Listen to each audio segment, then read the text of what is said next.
اللہ جل شانہ قرآن مجید فرقان حمید کے 21ویں پارہ میں رکوع نمبر 11 ہے اور آیت نمبر 12 ہے۔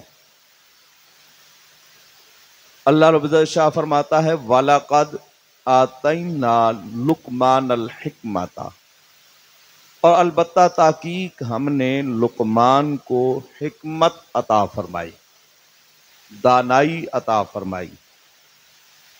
انشکر للہ، یہ کہ اللہ کا تو شکر ادا کر۔ اللہ تعالیٰ کی جو نعمتیں اس نے تمہیں عطا کی ہیں اس پر اللہ کا شکر ادا کرنا۔ وَمَن يَشْكُرْ فَإِنَّمَا يَشْكُرُ لِنَفْسِهِ، اور اللہ رب العزت شاہ فرماتا ہے جو آدمی شکر ادا کرتا ہے وہ اپنے لیے ہی شکر کرتا ہے۔ اور ایک اور مقام پر خالق کائنات ارشاد فرماتا ہے اعملوا آل داؤد شکرا، شکر اس طریقے سے بجا لاؤ جس طریقے سے آل داؤد نے شکر بجا لایا۔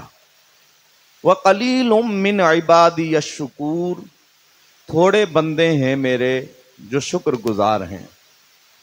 تو اللہ کے بندوں میں سے شکر گزار بندہ بننا یہ کسی کسی کو نصیب ہوتا ہے۔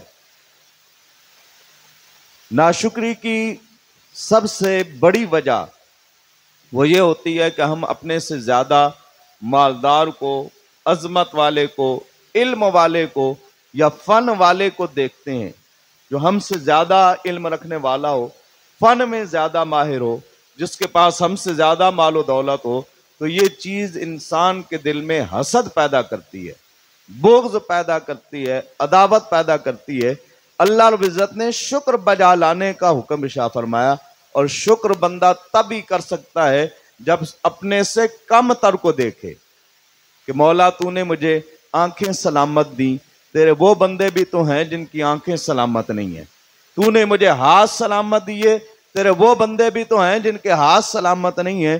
جب اپنے سے کم تر کو دیکھیں گے تو پھر آپ کے دل میں شکر کرنے کی کیفیت پیدا ہوگی اور آپ اللہ کا شکر ادا کریں گے کہ اے مولا تیرا شکر ہے کئی لوگوں سے درجہات تو نے مجھے بہتر بنایا ہے۔ تو اللہ رب العزت نے ارشاد فرمایا کہ آل داؤد کی طرح تم شکر ادا کرو۔ اور یہاں پر اللہ رب العزت شاہ فرماتا ہے وَمَن يَشْكُرْ فَإِنَّمَا يَشْكُرُ لِنَفْسِهِ، جو آدمی شکر ادا کرتا ہے وہ شکر اپنے آپ کے لیے ہی کرتا ہے۔ وَمَن كَفَرَ، اور جو ناشکری کرے، فَإِنَّ اللَّهَ غَنِيٌّ حَمِيدٌ، تو بے شک اللہ بے پرواہ بھی ہے اور سراہا ہوا بھی ہے۔ ساری کائنات اس کی خوبیاں بیان کرتی ہے۔ اگر انسان اس کی خوبیاں بیان نہ کرے تو اسے کسی کی ضرورت نہیں ہے۔ پروردگار عالم ارشاد فرماتا ہے یسبح للہ ما فی السماوات وما فی الارض، زمین و آسمان میں جو کچھ ہے وہ سارے کے سارے اللہ کی پاکی بیان کرتے ہیں، اس کی خوبیاں بیان کرتے ہیں، اس کی اچھائیاں بیان کرتے ہیں۔ تو ساری کائنات، ہر چیز جس وقت خالق کائنات کی خوبیاں بیان کرتی ہیں، اے انسان خالق نے تجھے اشرف المخلوقات بنایا ہے، تجھے بھی چاہیے کہ تو اپنے رب کے گن گایا کر، اس کا ذکر کیا کر، اسے یاد کیا کر، اٹھتے بیٹھتے پروردگار عالم کی یاد کو اپنے سینے میں بسائے رکھا کر۔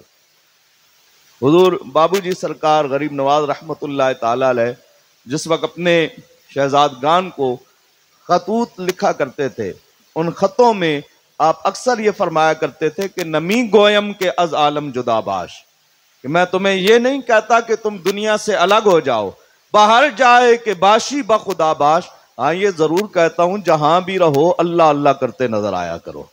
تو اللہ کی یاد میں ہمیشہ مگن رہنا چاہیے۔ اور پھر خالق کائنات نے حضرت لقمان علیہ السلام کی دو خوبیوں کا ذکر کرنے کے بعد، ایک یہ کہ ہم نے ان کو حکمت عطا کی، اور دوسرا یہ کہ حضرت لقمان علیہ السلام کو ہم نے حکم دیا کہ اللہ کا شکر ادا کیا کرو۔ یہ دو خوبیاں بیان کرنے کے بعد حضرت لقمان علیہ السلام نے جو اپنی اولاد کو، اپنے بیٹے کو جو نصیحتیں کی، ان نصیحتوں کو خالق کائنات نے بیان فرمایا، ما وَإِذْ قَالَ لُقْمَانُ لِابْنِهِ، اے پیارے محبوب ذرا وہ وقت یاد کیجئے جس وقت حضرت لقمان علیہ السلام اپنے بیٹے کو نصیحت کر رہے تھے۔ اس جو ہے اس میں تذکیر ہے، یاد دلانا ہے، اس اسماء ظروف میں سے ہے، ان اسماء میں سے ہے جن کا کوئی نہ کوئی عامل ہوتا ہے، اور اس کا عامل ہے اذکر، یاد دلایا جا رہا ہے، اذکر یا محمد، اے پیارے محبوب آپ یاد کیجئے، اذ قال لقمان لابنہ، جس وقت لقمان علیہ السلام نے اپنے بیٹے سے کہا، وَهُوَ يَعِظُهُ، لقمان علیہ السلام اپنے بیٹے کو واعظ کر رہے تھے، اسے نصیحت کر رہے تھے۔ اس سے یہ پتا چلا کہ یہ ایک ایسی ادا ہے جو خالق کائنات کو پسند آئی ہے۔ اپنے بیٹے کو، اپنی اولاد کو نصیحت کرنا، یہ اللہ رب العزت کو پسند ہے۔ اللہ رب العزت نے اس کو قرآن کے اندر بیان کیا ہے۔ تو ہم جہاں پر باقی چیزوں کا خیال رکھتے ہیں، اپنی اولادوں کو دنیا سکھاتے ہیں، اپنی اولادوں کو دنیا میں رہنے کے طرق سکھاتے ہیں، طریقے سکھاتے ہیں، وہاں پہ ہمیں اپنی اولادوں کو یہ بھی سکھانا چاہیے کہ رب کو یاد کیسے کرنا ہے، اس کے محبوب سے پیار کیسے کرنا ہے، اور اس کے محبوب کے پیاروں کو کس طریقے سے ان کے ساتھ پیار اور محبت کرنی ہے۔ نبی پاک صلی اللہ تعالیٰ علیہ وبارک وسلم نے فرمایا، ادبوا اولادکم علی ثلاثۃ خصال، اپنی اولادوں کو 3 خصلتیں ضرور سکھاؤ۔ ان میں سے ایک چیز فرمایا، حب نبیکم، اپنے نبی کا پیار اپنی اولادوں کو سکھاؤ۔ پہلی چیز فرمایا، اپنی اولادوں کو اپنے نبی سے پیار کرنا سکھاؤ، تاکہ بڑے ہوں تو وہ کسی اور جانب نہ جائیں، ان کی نظریں ہمیشہ گنبد خضرا کے مکین پہ لگی ہوں۔ اپنی اولادوں کو کیا سکھاؤ؟ اپنے نبی سے پیار کرنا سکھاؤ۔ یہ تبھی ہوگا جس وقت والد اپنے نبی پر زیادہ سے زیادہ درود و سلام کے نذرانے پیش کرنے والا ہوگا، حضور کی ذات گرامی پر درود و سلام پڑھنے والا ہوگا، حضور کی نعتیں پڑھنے والا ہوگا، حضور کا ذکر کرنے والا ہوگا، اور حضور کی پیاری پیاری سنتوں کو اپنانے والا ہوگا۔ ہم چھوٹے چھوٹے جو بچے ہوتے ہیں ان کو دیکھتے ہیں کہ وہ اپنے والد جس طریقے سے وہ کرتا ہے اس کی کاپی کرنے کی کوشش کرتے ہیں۔ تو جتنے آپ خود اچھے اعمال کریں گے، آپ کی اولاد بھی اسی طریقے سے اچھے اعمال کرنے والی ہوگی۔ اگر آپ اپنے والدین کا ادب و احترام بجا لاتے ہیں، جس وقت وہ بزرگ ہو جاتے ہیں، قرآن کہتا ہے وَلَا تَقُلْ لَهُمَا اُفٍّ وَلَا تَنْهَرْهُمَا، ان کے سامنے اف بھی نہیں کہنا، انہیں جھڑکنا بھی نہیں ہے۔ وَقُلْ لَهُمَا قَوْلًا كَرِيمًا، اور ان سے جس وقت بات کرنی ہے نرمی کے ساتھ بات کرنی ہے۔ آپ کا اگر یہی طریقہ ہوتا ہے تو آپ جس وقت بزرگ ہوتے ہیں تو آپ کی اولاد بھی اسی طریقے سے آپ کے ساتھ نرمی سے گفتگو کرے گی۔ تو پہلی جو چیز ہوتی ہے وہ بندے کا اپنا عمل ہوتا ہے، خود بندہ عمل کرتا ہے، اور پھر اپنی اولاد کی جس وقت تربیت کرتا ہے اور خود عمل کرتا ہو، اور پھر کہے کچھ بھی نہیں، تو پھر بھی اولاد کو اللہ راہ راست پر لے آتا ہے۔ تو سب سے پہلے ہمیں اپنے آپ کو سنوارنا ہوگا، اپنے آپ کو بدلنا ہوگا۔ وہ واعظ اور نصیحت کر رہے تھے حضرت لقمان اپنے بیٹے کو، وَهُوَ يَعِظُهُ، وہ اسے واعظ کر رہے تھے۔ تو اس سے یہ پتا چلا اولاد کو واعظ کرنا، ان کی نصیحت کرنا، یہ بھی والدین کے ذمہ ہوتا ہے۔ میں حدیث مبارکہ بیان کر رہا تھا، حضور علیہ السلام نے فرمایا اپنی اولادوں کو 3 خصلتیں سکھاؤ۔ پہلی چیز جو ہے وہ اپنے نبی سے پیار کرنا سکھاؤ۔ دوسری چیز فرمایا نبی کی آل بیت اطہار سے پیار کرنا سکھاؤ۔ اور تیسری چیز فرمایا وقراءۃ القرآن، اپنی اولادوں کو قرآن پڑھنا سکھاؤ۔ موجودہ پرفتن دور کے اندر ہم تیسری چیز کو پہلے نمبر پر لے آتے ہیں، یعنی کہ قرآن پڑھنا۔ بے شک ایک یہ عظمت والا کام ہے، اور جو ایک آیت پڑھتا ہے قیامت والے دن اسے نور ملے گا، جو ایک آیت سنتا ہے اس کو 2 اجر ملتا ہے۔ بے شک یہ ایک عظیم اجر ہے، ایک ایک حرف کے بدلے میں 10 نیکیاں ملتی ہیں۔ یہ تو قرآن پاک کی تلاوت کا اجر ہے، ایک عظیم کام ہے۔ اپنی اولادوں کو یہ سکھائیں پہلی چیز جو حضور علیہ السلام نے بیان فرمائی ہے وہ اپنی اولادوں کو اپنے نبی سے پیار کرنا سکھائیں، ان کے دلوں میں محبت مصطفیٰ کو اجاگر کریں۔ تو حضرت لقمان علیہ السلام اپنی اولاد کو، اپنے بیٹے کو نصیحت کر رہے ہیں۔ فرمایا قال لقمان لابنہ وہو یعظہ، وہ اسے واز کر رہے تھے کہ کیا واز کیا؟ حضرت لقمان علیہ السلام نے کہا یا بنی لا تشرک باللہ، اے میرے بیٹے اللہ کے ساتھ کسی کو شریک مت ٹھہرانا۔ اللہ کا کوئی شریک نہیں ہے، وہ وحدہ لا شریک ہے۔ اپنی اولاد کو یہ پتہ یہ چلتا ہے کہ حضرت لقمان علیہ السلام واز کرتے ہوئے، نصیحت کرتے ہوئے اپنی اولاد کو عقائد اسلام سکھا رہے ہیں۔ ہم کالج میں، اسکول میں، یونیورسٹیز میں اپنی اولادوں کو بھیجتے ہیں، دنیا ہم اتنی سکھا دیتے ہیں کہ انگریز کا اور سائنسدانوں کا مقابلہ ہماری اولادیں کرتی ہیں، اور دین ہم اتنا بھی نہیں سکھا پاتے کہ ہماری اولادیں جب ہم دنیا سے چلے جائیں، پڑھانا تو دور کی بات ہے، نماز جنازہ صحیح طریقے سے پڑھ ہی سکیں۔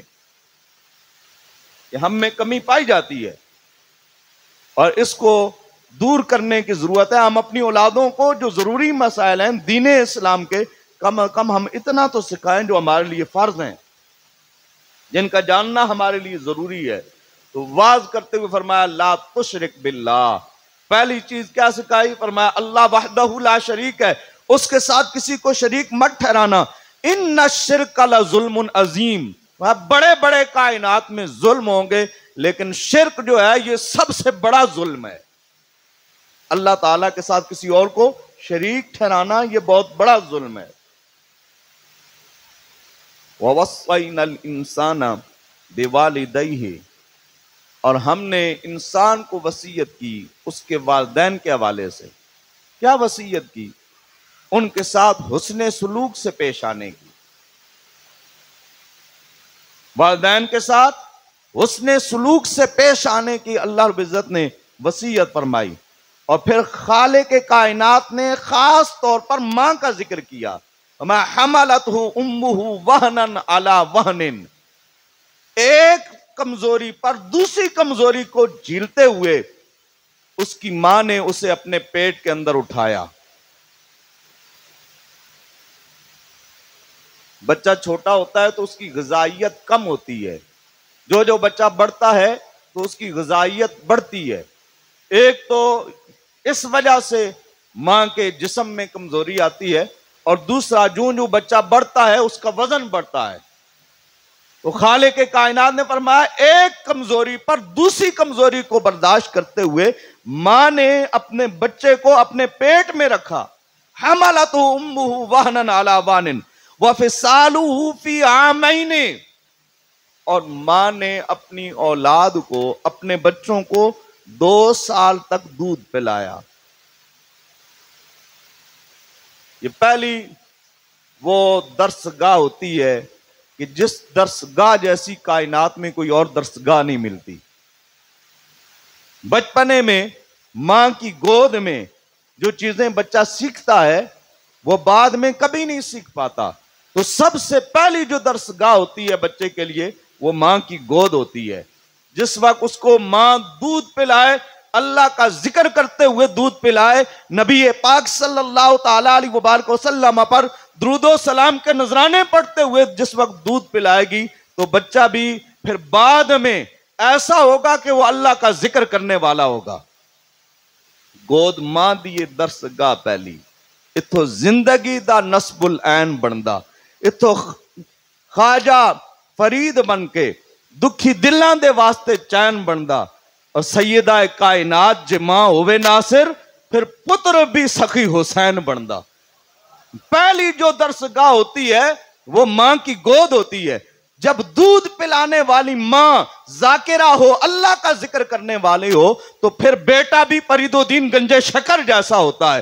اگر ماں نبی پاک صلی اللہ تعالی علیہ وبارک وسلم کے ساتھ محبت کرتے ہوئے درود و سلام کے نذرانے پیش کرتے ہوئے اپنی اولادوں کو جس وقت دودھ پلاتی ہیں تو پھر وہ بچہ نبی پاک صلی اللہ تعالی علیہ وبارک وسلم کی ذات گرامی سے پیار کرنے والا ہوتا ہے۔ وَمَا وَفِصَالُهُ فِي عَامَيْنِ، ماں کا دودھ چھڑانا وہ 2 سالوں کے بعد ہوتا ہے۔ آج کل تو فیڈر کا دور ہے، ماں کمزور نہ ہو جائے 2 سال بچے کو دودھ ہی نہ پلایا جائے۔ اور فتن دور کے اندر یہ چیزیں بھی ہمیں دیکھنے کو ملتی ہے۔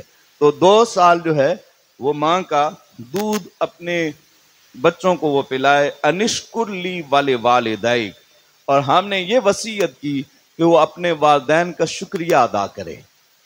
انسان اپنے والدین کا شکریہ ادا کرے۔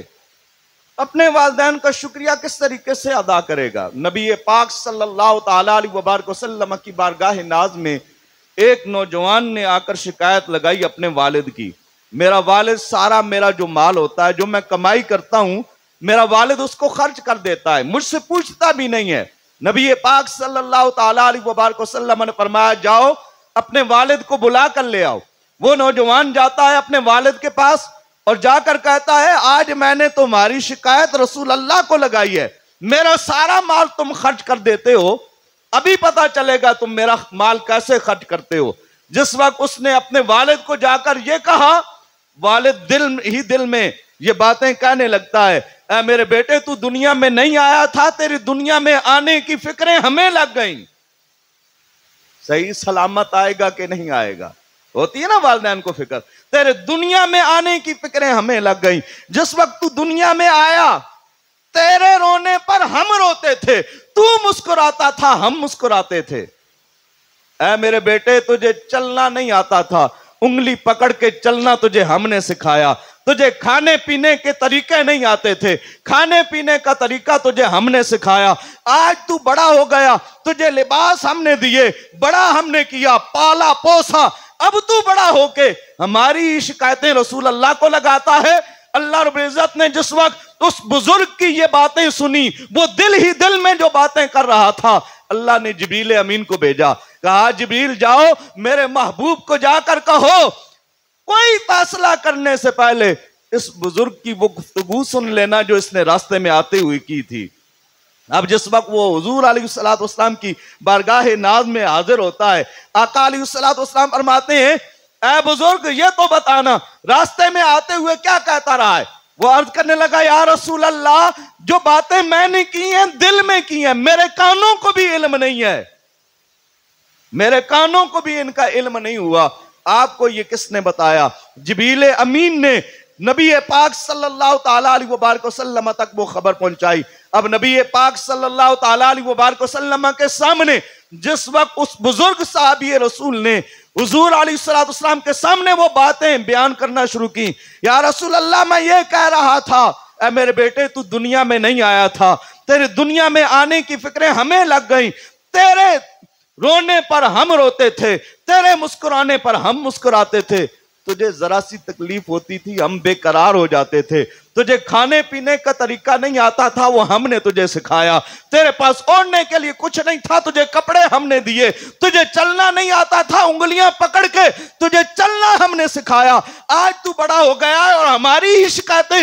حضور کی بارگاہ ناز میں لگاتا ہے۔ حضور علیہ السلام کے روح طامہ کا رنگ متغیر ہو گیا، حضور علیہ السلام کا چہرہ اطہر سرخ ہونے لگا، حضور کی آنکھوں میں اشک آئے، حضور علیہ السلام اپنی جگہ سے اٹھے، وہ نوجوان جس نے شکایت لگائی تھی اس کے پاس حضور علیہ السلام تشریف لے گئے، اس کے کان سے پکڑ کر مروڑی دے کر حضور علیہ السلام نے فرمایا او نوجوان سن، انتا و مالو کا لے ابی کا، تو بھی اور تیرا جو مال ہے یہ سارے کا سارا تیرے باپ کا ہے، تیرا تو کچھ ہے ہی نہیں۔ انشکر لی والدیک، میرا بھی شکر ادا کرو اور اپنے والدین کا بھی شکر ادا کرو۔ والدہ کا تو الگ خالق کائنات نے بیان کر دیا نا، اس نے اتنی تکلیف کے اندر تمہیں اپنے پیٹ کے اندر رکھا، پھر اس نے تمہیں دودھ پلایا، ان کا تم شکریہ ادا کرو۔ اور حضرت سفیان بن عیینہ رضی اللہ تعالیٰ عنہ آپ فرماتے ہیں خالق کائنات کا شکر ادا کرنا یہ ہے کہ تم نماز پڑھا کرو، کہ مولا تو نے مجھے آزاد سلامت دیے ہیں، میں تیرا شکر ادا کرتا ہوں، تیری بارگاہ میں میں جھکتا ہوں، یہ کہ تم نماز پڑھو یہ اللہ کا شکر ہے۔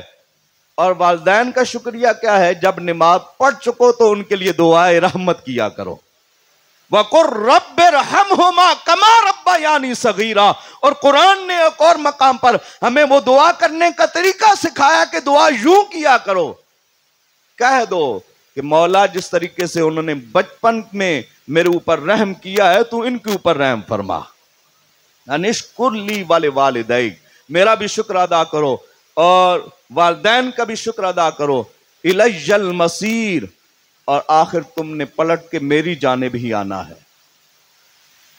اب ایک چیز جس سے قرآن نے منع کیا ہے، والدین تمہیں جو حکم دیتے ہیں اس کو بجا لاؤ، معصیت کا اگر حکم دیتے ہیں، کفر کا حکم دیتے ہیں، شرک کا حکم دیتے ہیں تو وہ نہ بجا لاؤ۔ فرمایا وَإِن جَاهَدَاكَ عَلَىٰ أَن تُشْرِكَ بِي، اگر وہ دونوں کوشش کریں کہ وہ میرا شریک ٹھہرانے پر تجھے آمادہ کرتے ہیں، ما لیس لک بہ علم، جس کا تجھے علم نہیں ہے، فلا تطعہما، تو اب ان کی فرما برداری نہ کرنا۔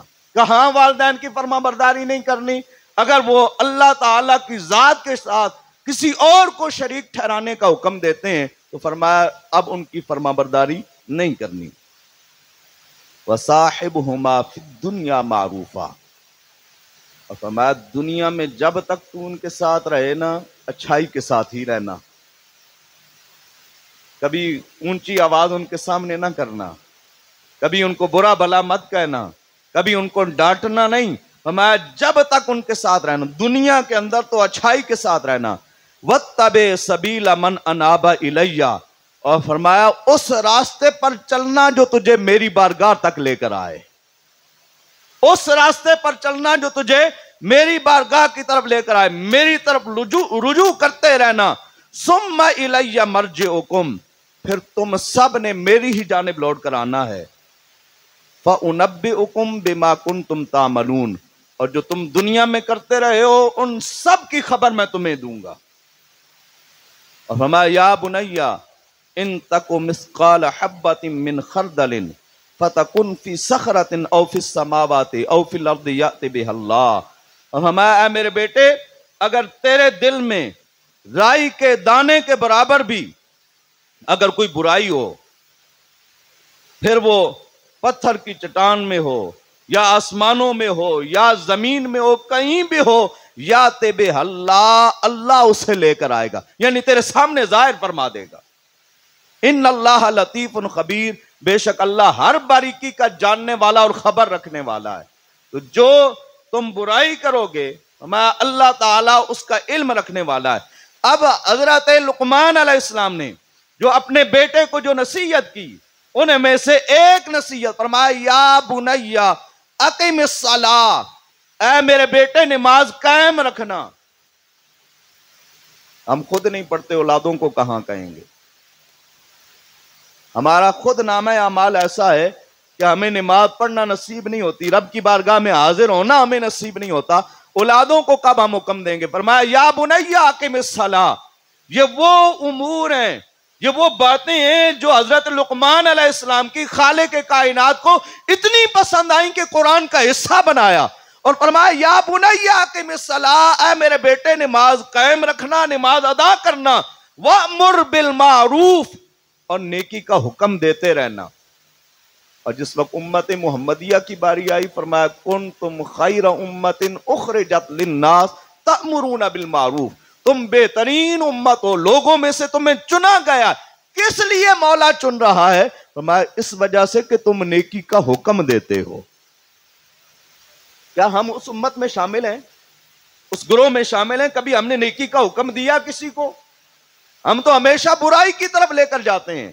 ہمیں اپنی اصلاح کی پہلے ضرورت ہے، ہم پہلے اپنی اصلاح کریں، پھر اس کے بعد ہم اپنی اولادوں کو نیکی کی جانب لے کر آئیں۔ فرمایا وَأْمُرْ بِالْمَعْرُوفِ، نیکی کا حکم دینا، وَانْهَىٰ عَنِ الْمُنْكَرِ، اور برائی سے منع کرنا، وَاصْبِرْ عَلَىٰ مَا أَصَابَكَ، اور اگر کوئی مصیبت آ جائے تو اس پر صبر کرنا۔ اور جو صبر کرتا ہے قرآن میں اللہ عزت ایک اور مقام پر ارشاد فرماتا ہے ان اللہ مع الصابرین، اللہ صبر کرنے والوں کے ساتھ ہے۔ وَاصْبِرْ مَا أَصَابَكَ، اگر کوئی مصیبت آ جائے تو کیا کرنا؟ صبر کرنا۔ ہم اپنی اولادوں کو کیا تربیت کرتے ہیں؟ اگر اس نے تجھے گالی نکالی ہے، تیرے منہ میں زبان نہیں تھی؟ ہم یہی تربیت کرتے ہیں نا. اگر اس نے تجھے ایک تھپڑ مارا ہے تو تیرے ہاتھ نہیں تھے؟ اس نے اگر تجھے لات ماری ہے کہ تیرے پاس تو لاتیں نہیں تھیں؟ اللہ رب العزت کیا ارشاد فرماتا ہے کہ اپنی اولادوں کی تربیت کرتے ہوئے لقمان نے کیا کہا؟ صبر کرو، وَاصْبِرْ عَلَىٰ مَا أَصَابَكَ، اگر کوئی مصیبت تجھے آ جائے تو اس کے اوپر صبر کرنا. إِنَّ ذَلِكَ مِنْ عَزْمِ الْأُمُورِ، اور اللہ فرماتا ہے بے شک یہ جو کام ہے، نماز کا حکم دینا، فرمایا نماز پڑھ بیٹے، پھر نیکی کا حکم دینا، اور اگر کوئی مصیبت آ جائے اس کے اوپر صبر کرنا، اللہ فرماتا ہے یہ بڑے ہمت والے کام ہیں. إِنَّ ذَلِكَ مِنْ عَزْمِ الْأُمُورِ وَلَا تُصَعِّرْ خَدَّكَ لِلنَّاسِ، پہلے حکم دیا والد نے اپنے بیٹے کو، اب کچھ چیزوں سے منع کر رہا ہے. مَا وَلَا تُصَعِّرْ خَدَّكَ لِلنَّاسِ، اور کسی بات سے لوگوں کے سامنے اپنا منہ مت بنانا. ہم تو بات بات پر چڑ جاتے ہیں، یار اس نے بات ہی ایسی کی جو برداشت کے قابل نہیں تھی. ہم یہی کہتے ہیں نا. اللہ تعالیٰ جو ہمیں حکم دے رہا ہے حضرت لقمان کا یہ واقعہ بیان کر کے، ما ولا تصائر خدک للناس، لوگوں کے سامنے کبھی منہ مت بنانا، ولا تمشی فی الارض مرحا، اور زمین پر اکڑ اکڑ کے مت چلنا. ہمیں تو یہ کہا جاتا ہے کہ اپنا آپ روب دکھاؤ، پتہ چلے یار یہ بھی کوئی ہے. بن کر یہ ہلال مہتاب آتا ہے، ہر شے پہ یہ دورے انقلاب آتا ہے. یوں ٹھوکریں مار کے زمین کو مت چل، تجھی پہ نہیں ہر ایک پہ شباب آتا ہے. یہ جوانی آتی رہتی ہے، یہ دنیا آنی جانی دیکھی، ہر چیز یہاں کی فانی دیکھی. جو آ کے نہ جائے وہ بڑھاپا دیکھا، اور جو جا کے نہ آئے وہ جوانی دیکھی. یہ جوانی چند ایام کی ہے، چند سالوں کی ہے، پھر اس نے چلے جانا ہے. بڑھاپا آئے گا تو پھر اس نے جانا نہیں ہے. تو زمین کے اوپر اکڑ کے مت چلنا. وَلَا تَمْشِ فِي الْأَرْضِ مَرَحًا، زمین پر اترا کر نہ چلنا. إِنَّ اللَّهَ لَا يُحِبُّ كُلَّ مُخْتَالٍ فَخُورٍ، اور اللہ ہر اترانے والے اور فخر کرنے والے کو پسند بھی نہیں فرماتا. ہم میں سے ہر ایک کی یہ کوشش ہوتی ہے کہ ہم ایسے بن جائیں کہ رب ہمیں پسند کرنے لگ جائے. تو اگر یہ چاہتے ہیں کہ رب پسند کرے تو پھر نہ ہی لوگوں کے سامنے منہ بنائیں اور نہ ہی زمین کے اوپر اکڑ کر چلیں. کسی کے ساتھ بدماشی کرنا تو وہ دور کی بات ہے، صرف اکڑ کر چلنا یہ بھی اللہ تعالیٰ کو پسند نہیں ہے. وَقْصِدْ فِي مَشْيِكَ، اور پھر حکم دیا بیٹا ہمیشہ درمیانی چال چلنا، ہمیشہ درمیانی چال چلنا، جس سے تجھے کوئی متکبر نہ سمجھے، جس سے تجھے کوئی یہ نہ سمجھے یہ بالکل گیا گزرا ہے. درمیانی چال چلنا. وَغْضُضْ مِنْ صَوْتِكَ، اور اپنی آواز ہمیشہ پست رکھنا. ہم تو یہ سکھاتے ہیں نا، اگر اس نے گالی دی ہے تو بھی آگے سے گالی دے، وہ اگر تجھے للکارتا ہے تو بھی للکار. ہم اپنی اولاد کی تربیت اس انداز میں کرتے ہیں، اور پھر ہم یہ کہتے ہیں کہ عدم برداشت آ گئی، لوگوں میں برداشت نہیں رہی. ارے بابا ہم نے جو سکھایا ہے وہ تو عدم برداشت کا درس دیتا ہے. اگر ہم یہ سکھاتے کہ بیٹا اپنی آواز کو ہمیشہ آہستہ رکھنا، بلند آواز سے کسی کے سامنے گفتگو نہ کرنا، چھوٹے تو چھوٹے، بڑا اگر کوئی آ جائے تو اس کے سامنے بھی ہم بلند آواز سے گفتگو کرتے ہیں، اپنی جو بدماشی ہوتی ہے اس کو عیاں کرنے کی کوشش کرتے ہیں. یہ ہماری تربیت کا فقدان ہے جس کی وجہ سے ہماری اولادوں میں ایسی چیزیں آ رہی ہیں. فرمایا وَغْضُضْ مِنْ صَوْتِكَ، اپنی آواز کو پست رکھنا. اب ایک بلند آواز جو ہے اس کے ساتھ تشبیہ دی کہ آوازیں اور بھی ہوتی ہیں. ایک آواز ایسی بھی ہے اگر وہ گاؤں کے کسی ایک کونے میں وہ آواز نکالے تو پورے گاؤں کے اندر وہ گونجتی ہے. محلے کے کسی ایک کونے میں سے وہ آواز نکلے تو پورے محلے میں وہ آواز سنائی دیتی ہے. گدے کی آواز کتنی بلند ہوتی ہے. اِنَّا أَنْكَرَ الْأَصْوَاتِ لَصَوْتُ الْحَمِيرِ، اور سب آوازوں میں بری آواز رب کے نزدیک گدے کی آواز ہے. کیا مطلب؟ کہ تم بھی گدے کی طرح بلند آواز میں چیخنا چلانا بند کر دو. تم ایسے نہ کرو جس طریقے سے گدہ بلند آواز میں چیختا چلاتا ہے. تو یہ قرآن حکیم کے اندر اللہ عزت نے حضرت لقمان اور ان کے بیٹے کی یہ جو آپس میں ان کی گفت و شنید ہوئی، اور حضرت لقمان نے جو واض و نصیحت کی اپنے بیٹے کو، اس کو بیان کرتے ہوئے ایمان والوں کے سامنے ایک مثال رکھی کہ تم بھی اگر اپنی اولادوں کی تربیت کرنا چاہتے ہو تو اس انداز میں کرو۔ ہمیں اپنی اولادوں کی اللہ تعالیٰ صحیح معنوں میں تعلیم و تربیت کا خیال رکھنے کی توفیق عطا فرمائے۔ قرآن و سنت کے مطابق اللہ ہمیں اپنی زندگیاں بسر کرنے کی توفیق عطا فرمائے۔ بتقاضۂ بشری انسان ہونے کے ناطے جو ہم سے صغیرہ کبیرہ گناہ سرزد ہوئے، اللہ اپنے فضل و کرم سے ان کو درگزر فرمائے۔ اللہ پہلے ہمیں خود اپنے اعمال کو سدھارنے کی اور پھر ان اعمال کے مطابق اپنی اولادوں کی تربیت کرنے کی توفیق نصیب فرمائے۔ وآخر دعوایا ان الحمد للہ رب العالمین۔ سنتیں ادا فرما دیں۔